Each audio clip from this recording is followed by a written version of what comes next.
Babiat si Telpang. Harimau adalah binatang yang amat dihormati bagi masyarakat Tapanuli. Bahkan di desa-desa yang dekat dengan hutan, biasanya orang takut menyebut kata harimau.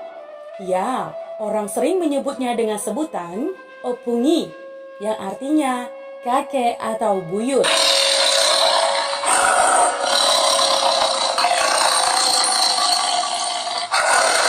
Di Batak Toba, harimau ini disebut babiat si Telpang atau harimau pincang.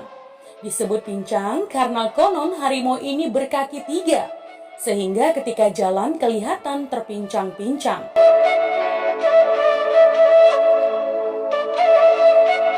Dimulai dari keturunan si Raja Batak yang melahirkan kembar laki-laki dan perempuan, yakni si Boru Pareme dan Saribu Raja. Meski keduanya kembar, mereka saling jatuh cinta dan melakukan hubungan incest. Akibat perbuatannya itu teman, keduanya lantas diusir keluar kampung. Si Boru Pareme dibuang ke hutan dan Saribu Raja diasingkan ke tempat lain. Ya, di hutan si Boru Pareme tinggal sendiri. Setiap hari ia meratapi hidupnya sehingga membuatnya jatuh sakit. Ya teman, pada suatu hari di sebuah hutan yang lebat dan sepi dari kehidupan manusia, tampaklah seekor harimau Sumatera. Dari kejauhan, harimau sudah melihat ada rusa dan memasang kuda-kuda untuk segera menerkam si rusa tersebut. Harimau pun mencengkeram erat rusa dan memakannya dengan lahap. Karena terlalu lahap, salah satu rusuk rusa itu tersangkut di kerongkongan si harimau. Harimau pun merasa kesakitan. Ia terus berjalan hendak mencari pertolongan. Karena rusuk yang ada di dalam tenggorokannya mulai melukai bagian leher harimau. Sampailah si harimau di salah satu rumah yang ada di dekat hutan. Hanya rumah itulah yang berada di hutan tersebut. Ya teman, tidak ada rumah lainnya. Si harimau pun mengaum dan mondar-mandir di depan halaman rumah tersebut.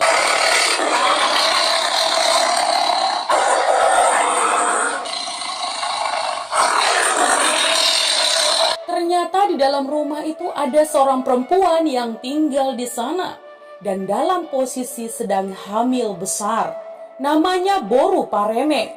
Dia adalah perempuan yang memiliki hubungan terlarang dengan saudara kembarnya sendiri, yaitu kakaknya atau abangnya. Hamilnya adalah hasil hubungan saudara.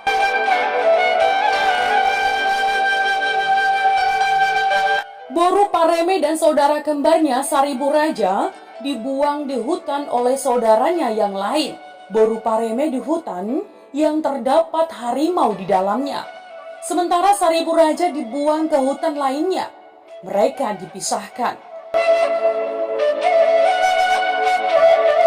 Ya, wajar teman. Saudara si Boru Pareme kesal karena kelakuan buruk kedua abang dan kakaknya itu. Niat mereka ingin membunuh kedua abang dan kakaknya diurungkan. Karena mereka pun tidak tega sebenarnya. Ya, akhirnya dibuanglah mereka ke hutan yang merupakan alternatif untuk membunuh mereka tanpa harus melakukannya sendiri. Di hutan ada hewan buas. Pastilah mereka akan menjadi santapannya, pikir mereka. Boru Pareme keluar dari dalam gubuknya. Dilihatnyalah seekor harimau seakan ingin menerkamnya.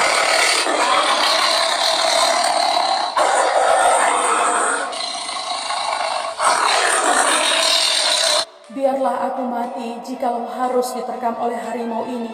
Aku siap, ucap si Boru Pareme dalam hatinya.